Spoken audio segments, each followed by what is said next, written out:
Thank you, Doctor. Thank you. And thank you, Dr. Sahani. And thank you, Dr. Kulwant Singh. After a very interesting session in Hindi, it's time to start the international session.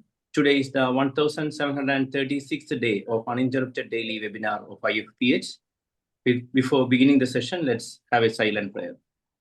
Hello, doctors, students of homeopathy, and friends of homeopathy. I welcome you all for this session. Today is the 1736th day of uninterrupted daily webinar of IFPH, and today our guest speaker is Dr. RASHMI SHUKLA, founder, CEO, HOMOEOPATHY. She do have more than 16 years of clinical experience and more than 12 years of teaching experience. Has published many research papers related to homeopathy, winner of many awards, winner of Homeopathy at World Health Summit in JC Marriott in Dubai, 2022. And let's welcome our speaker for the day, Dr. RASHMI SHUKLA. And our topic is Mysteries Behind Homeopathic Drug Dynamization. Coming to the point, basically, what we are today gathered up over here. And definitely, this is such a vast topic. And to summarize, it was an effort to compile any and everything that has happened in recent past, not recent past, but over a period of time since the discovery of homeopathy and law of similia and the dynamization and all the doctrines of homeopathy has been discovered by our master Hahnemann. With all his grace and blessings, we have been having a certain kind of track record of having things being figured out in a particular way, so that all of his doctrines had stood with the test of time. So I hope now this our screen share is very well visible. So coming to the point, that what we are trying. Why I'm saying this, revealing the mysteries of homeopathic drug dynamization, because it had been mystery and it will continue to be mystery at another level. Even more and more years and discoveries need to be done so that the real essence of homeopathic drug dynamization and homeopathy as a system per se will be accomplished. So we really need to be uncovering many more of these similar paths, similar things. But before this, let's have a look at this video. If it runs, fine. Otherwise, I'll share it directly. How many of you had been practicing or hearing this theory that as a homeopath, we should not practice above 30? Are you guys able to hear the voice? Yeah, your voice is audible. Not the voice of the video. It's okay, we can see that. But you can enlarge it if you need. Stronger medicine it becomes. Most homeopathic remedies. Homeopaths claim that the more you dilute an active ingredient in water, the stronger medicine it becomes. Most homeopathic remedies are marked 30C. What does that mean? Homeopaths claim that the more you dilute an active ingredient in water, the stronger medicine it becomes. Most homeopathic remedies are marked 30C. What does that mean? It means 1 part medicine to 100 to the power of 30 parts water. How much? A drop in a fish tank? No? A fish tank is nowhere near big enough.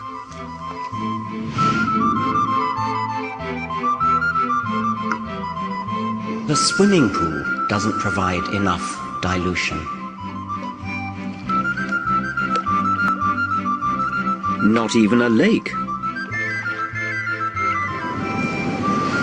What about a drop in the ocean?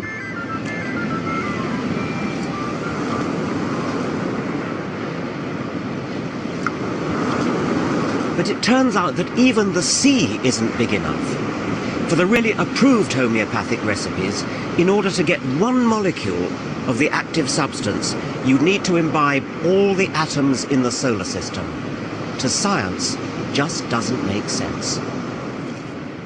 Even homeopaths acknowledge that there is not a single molecule of active ingredient in the bottle they sell you. It's just water. So how can it possibly work? In an attempt to resolve the paradox, homeopathy boldly paddles further up the creek of pseudoscience, claiming that water somehow has a memory of the now completely absent active ingredient. But wouldn't water also have memory of other, more common impurities it's come into contact with? Salt, urine.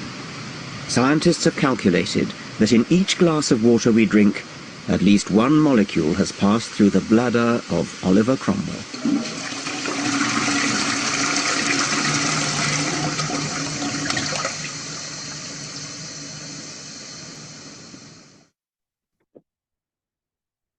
So this is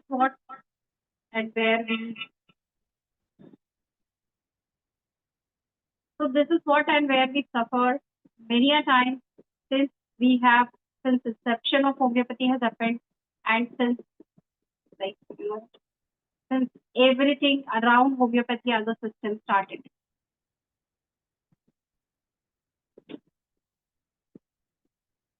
And this not only had made every technical, scientific, or every other mind into this question that how exactly homeopathic medicine acts, what is there in that dilution. Not only these all allied faculties, not only the common public who really are amazed by like how come these medicines are acting when actually there is no molecule. And not only everyone else, but we as a homeopath, if we don't know all this, then definitely we would also question the same. And when I was a student, I used to question a lot that how it has been happening and how, what, and I used to really bother my teacher that how it actually happens. Now I'll tell you. Because every logical mind is always going to question exactly what happens with homeopathic medication during the process which we call as potentization. Because potentization is not only a thing that invited basically the major challenge that we guys face. Let me stop this device matter. Thank you so much. I suppose I'm audible now. Yeah. Perfect. We lost connection of you. I think some of the initial part was missing after the video. It's okay. Let's continue. So sorry. So very glitches. All right.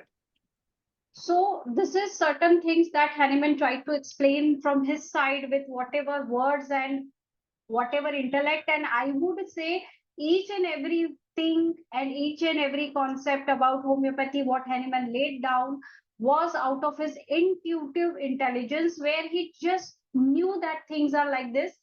Probably he could not be able to explain it so well, but he knew that this happens and he could show the results. So this is what we call today is an intuitive intelligence, and it is a super kind of intelligence when we even don't know that, you know, why certain things are happening, but we know that these are going to happen and this is how it happens. So these are the certain concepts or terminologies that Hahnemann tried to figure out that how and whys of the potentization and the background of potentization, that how the things are happening.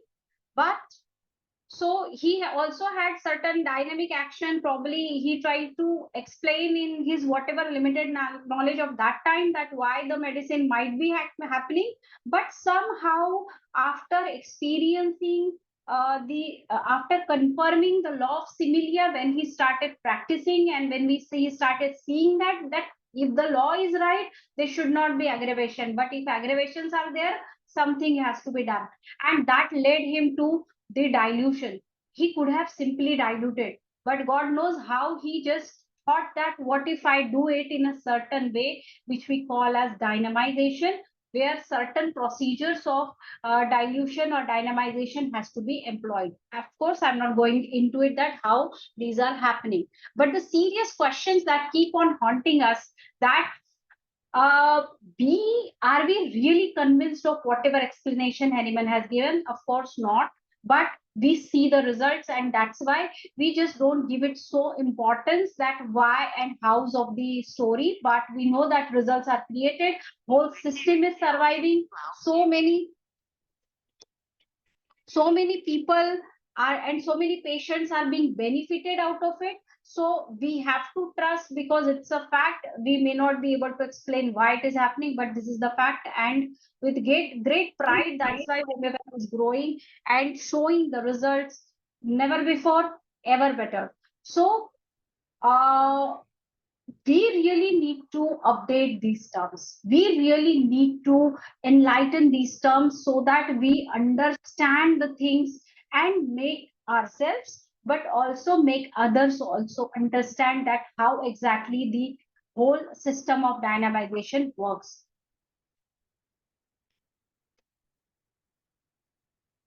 Because once we understand the total details of dynamization, because I think previous session I had this session of modus operandi of homeopathic drugs, and I said that it won't be complete without understanding the dynamization process. So fortunately, the next topic I just happened to circulate as, okay, dynamization I'll talk about.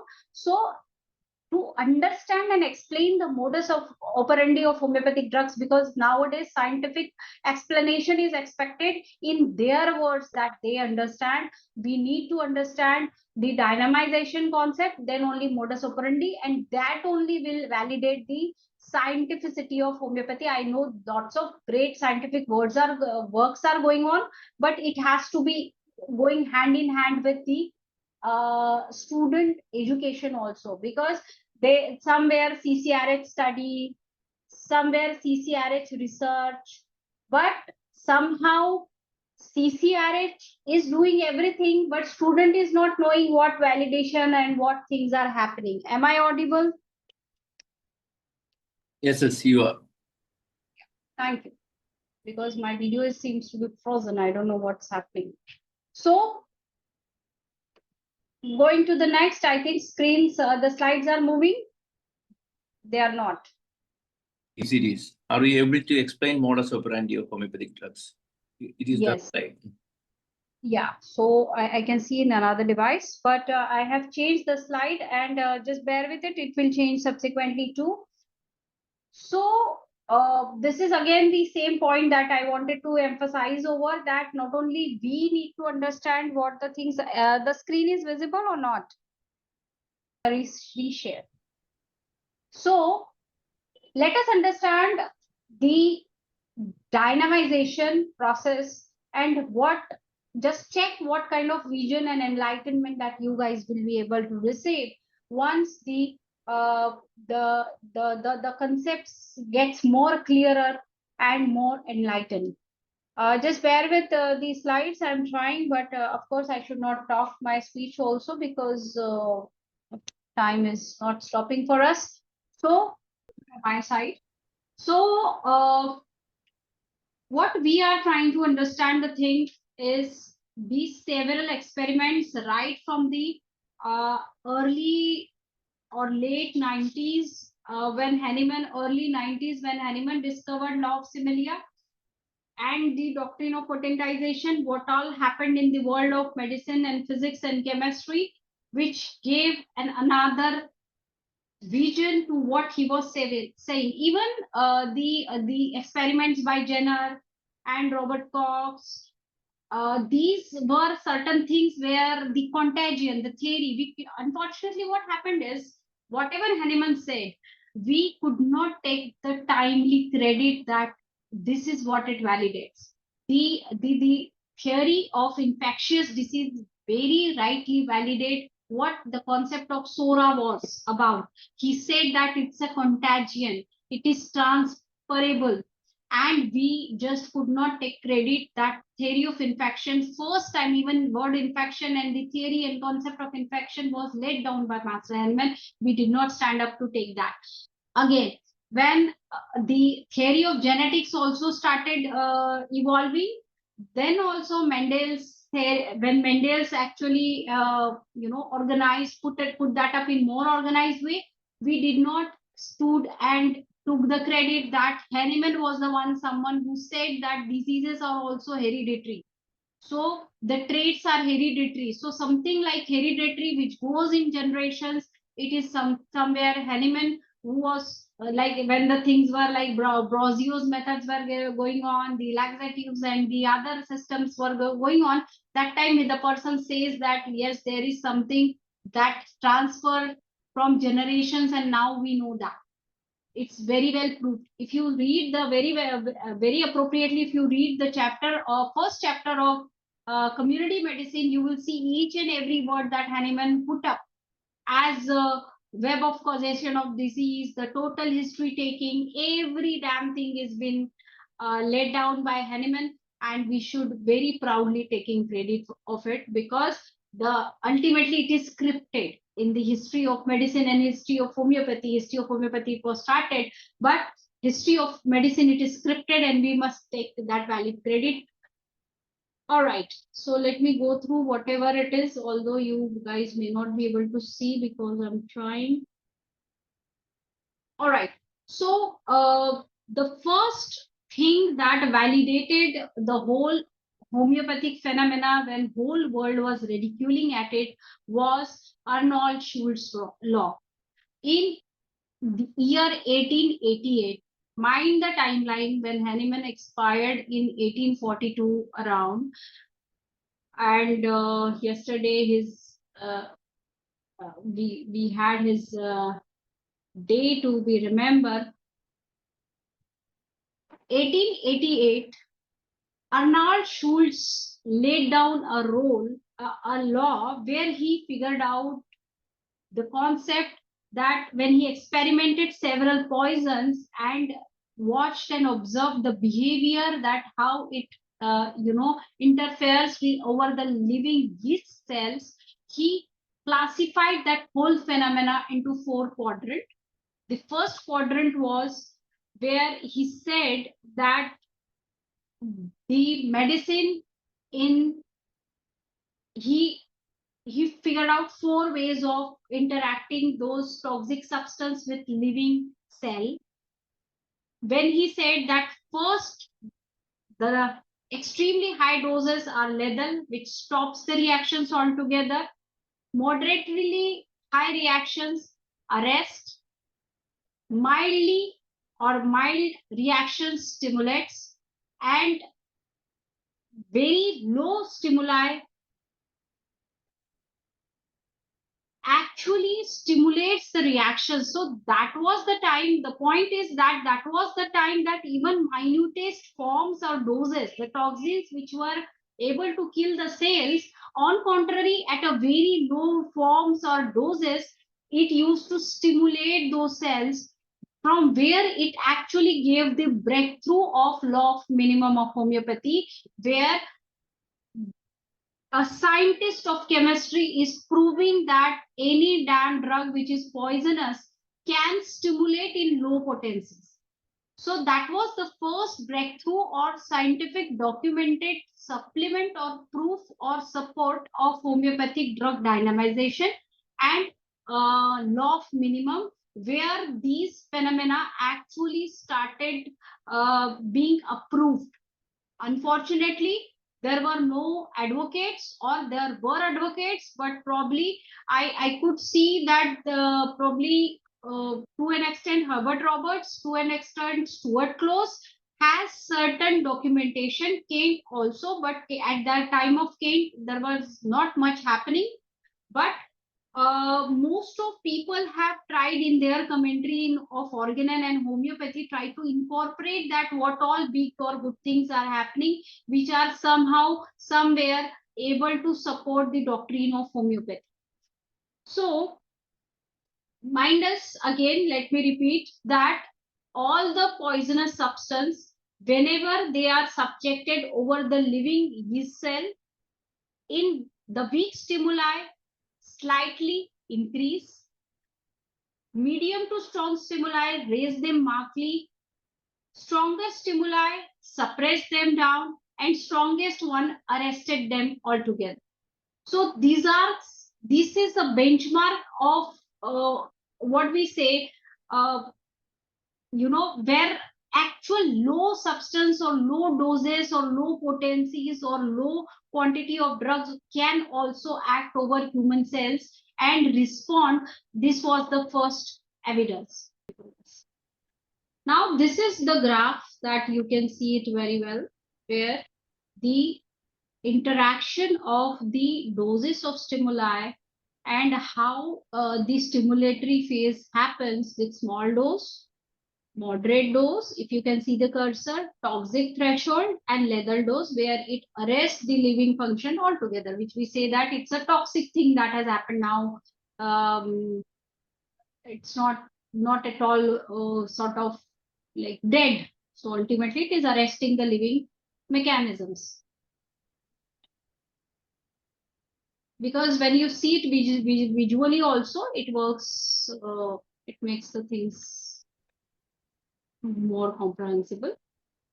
Now let us go into the roller coaster ride of the series of experiments that had been happening and how we are going to correlate with homeopathic part. So young TM, after examining all above, he said that occurrences with nuclear magnetic resonance work in 1943, he referred to the Boyd and advised that the biochemical model would be proving more fruitful than biophysical model. So it was specifically in the sector of pharmacology, where these people, when experimenting with physical model, जैसे कि penicillin and all, they have experimented, but gradually they come to a point where the remedies more to be acting at a chemical level or in a chemical model will be found more beneficial. This was again a more supportive kind of theory, where Hahnemann supported that the things has to be minimum. So Boyd claimed that he could differentiate between simple dilution and Sakat solution. Yes, there is a difference. It's not just that plain one drop that fellow was experimenting that in 7 C's he will put a one drop and then that would be equivalent to 30 C, but Hahnemann could do it with certain gallons of the solution itself because of some amazing and magical but now scientific process. So let us continue with the trail of the experiments, and this is more of an informative presentation because it is a factual presentation. That's why I insisted upon sharing the slide, so that you see that these are already have happened things, that things have already happened, and that is now to be required to validate what homeopathy says. Here in an article in British Homeopathic Journal, which illustrates that effects of hand and machine succussion on in vitro activity of potencies of pulsatilla. They undertook a specific dedicated experiment around pulsatilla, where they wanted to differentiate between machine and hand succussion.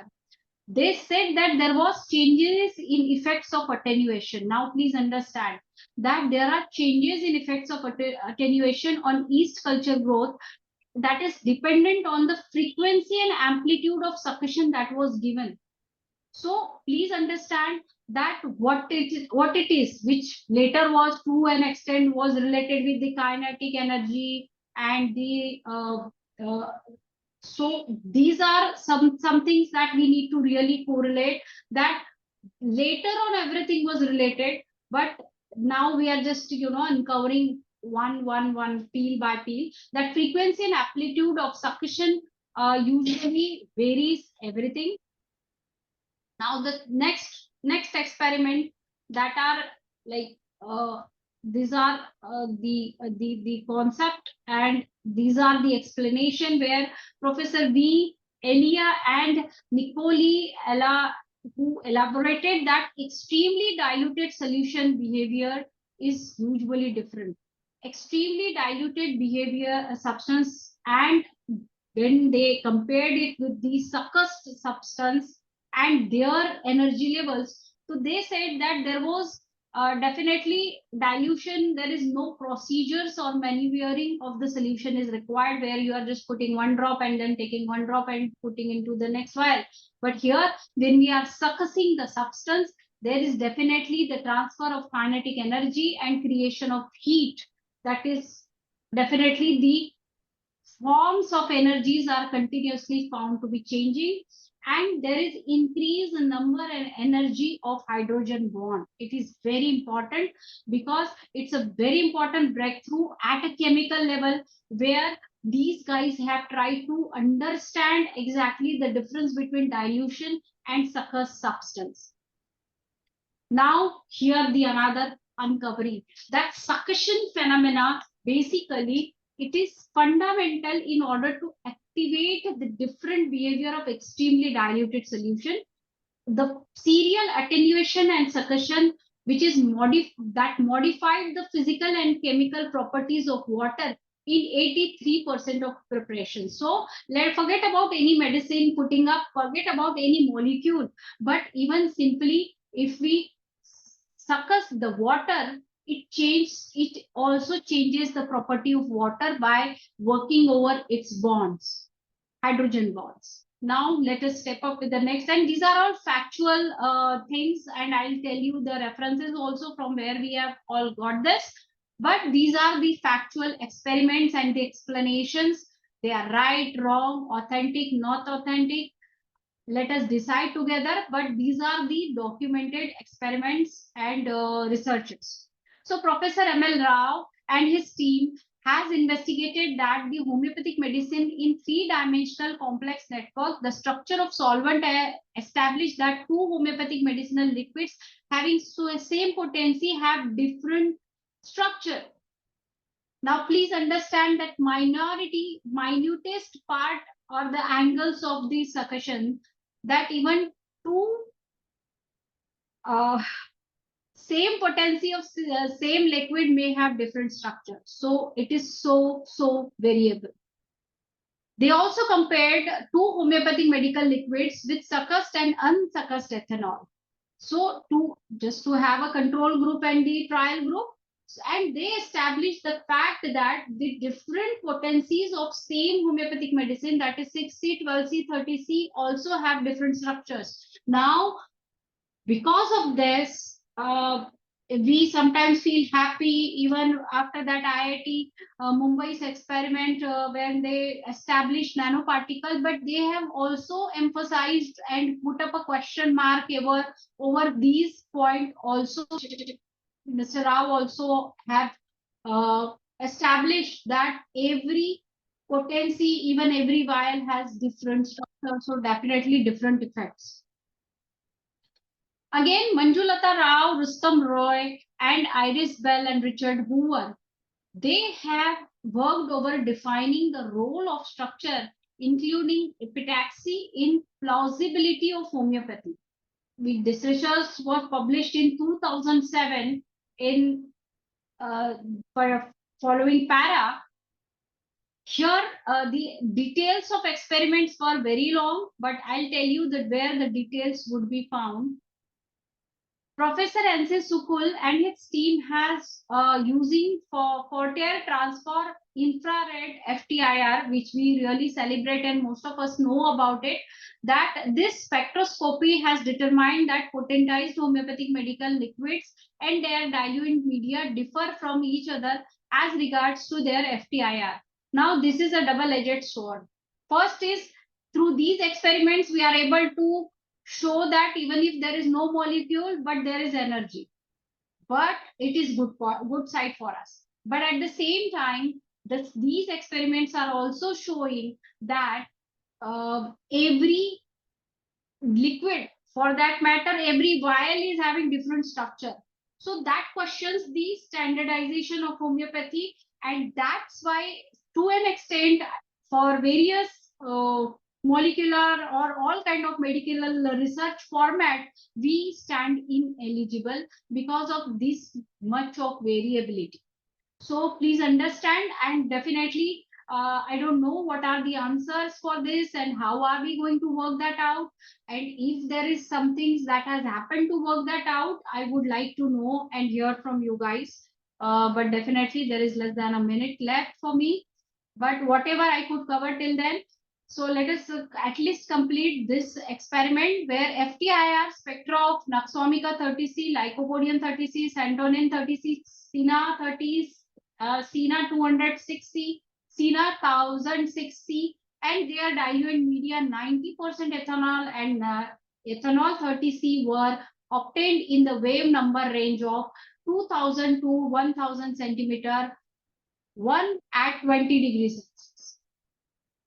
It means that, what does that it mean? That it tells us. It suggests that the water structures in potentized drugs are responsible for carrying the information of drug molecules or particles present in the mother tincture. Thank God. The ethanol molecule are thought to promote or preserve the water structure characteristics of a potentized drug. Now, we should thank actually God for giving Hahnemann that wisdom, that's why he should choose ethanol. You see how he, not even water, you see. So we should thank God that what kind of intuition that Hahnemann has got, that he chose ethanol, he being chemist, he being aware of so many drugs and so many vehicles available, he chose to, and we could not bring up any other chemical after him that okay, it could also be vehicle. It was so perfect, it was so time tested that so many generations have come up, but still we are yet to find any other parallel vehicle. The result of study have demonstrated that the potentized drug differs from each other and also from their diluents medium 90% ethanol in number of V2 bands. The variation of half width of V2 bands may thus be caused by the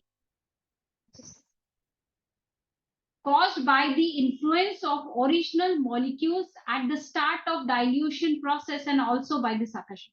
So understand that the details, if you want to study these experiments, if you want to read these experiments, that is very well covered with our first publication of my organon of nanomedicine. In the preamble of the same, all the details of all these experiments are very well available.